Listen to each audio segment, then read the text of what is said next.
CM नहीं बनने की स्थिति में आगे चुनाव लड़ने का कोई औचित्य नहीं है, ना मैं लड़ूंगा। छत्तीसगढ़ विधानसभा चुनाव के दोनों चरणों का मतदान समाप्त हो गया है।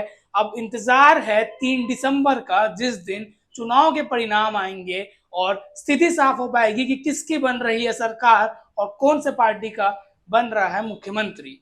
पर मुख्यमंत्री की बात की जाए तो टीएस सिंहदेव जो सूबे के उप मुख्यमंत्री है, उनका एक वीडियो बयान सामने आया है जिसमें वो हरिभूमि से खास इंटरव्यू में बातचीत करते हुए नजर आ रहे हैं और उसमें उन्होंने साफ साफ कहा है यदि इस बार मुख्यमंत्री वे नहीं बनते हैं तो आगे से वे चुनाव नहीं लड़ेंगे।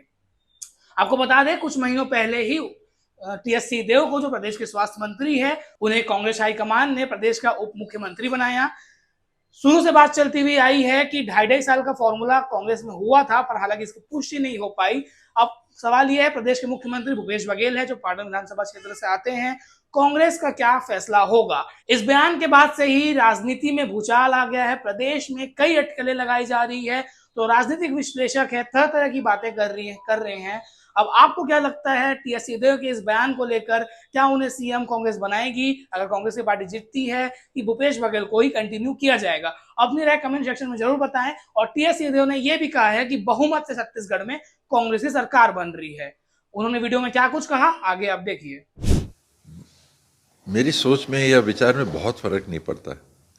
काम रहता है मेरे लिए, काम ही काम मायने रखता है।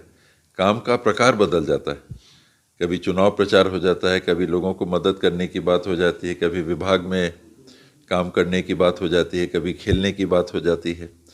तो जो करूं मैं उसी में व्यस्त रहता हूं। अभी समीक्षा कि कहाँ कितने वोट गिरे, कितने वोट हो सकते हैं, प्रदेश की क्या स्थिति है, कहाँ कितने विधायकों के जीतने की संभावना है, वही जोड़ घटाव चल रहा है। गवर्नमेंट बनेगी। मैं टारगेट लगाना छोड़ दिया। पहले चुनाव के बाद में कितने से जीतूंगा ये मैं तो सोचना ही बंद कर दिया। काम करो और साथियों के ऊपर छोड़ दो, मतदाताओं के ऊपर छोड़ दो, जो परिणाम आएगा स्वीकार करो उसको। मौका तो आखिरी है बनने का, ये तो तय है कि सीएम नहीं बनने की स्थिति में आगे चुनाव लड़ने का कोई औचित्य नहीं है, ना मैं लड़ूंगा। और जो काम मिलेगा मतदाता जिम्मेदारी देंगे तो उसको निभाने की मैं भरपूर कोशिश करूँगा। मन की भावनाएं हैं, मन में रखा है तो उससे बड़ी चीज़ क्या है, वो तो मिल ही गया। बाकी तो भौतिक रूप से काम करने का मौका है, मिलेगा तो मुझे खुशी होगी। मैं भी चाहूँगा कि जिस स्थान पे काम करने का मौका मिले करके देखूँ।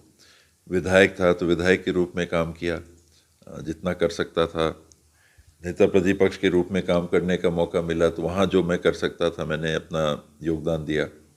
मंत्री के रूप में काम करने का मौका मिला तो मंत्री के रूप में विभागों में जो भी कर सकता था अपनी सीमित क्षमताओं के अनुरूप मैंने किया। आगे जो भी जिम्मेदारी मिलेगी मैं अपनी इस क्षमता के हिसाब से जरूर करूँगा। पार तो बहुत दूर का लक्ष्य है, वो मुझे नहीं लगता है कि संभव है, लेकिन 2/3 से कम भी अगर आता है तो निराशा होगी, मुझे व्यक्तिगत काफ़ी निराशा होगी।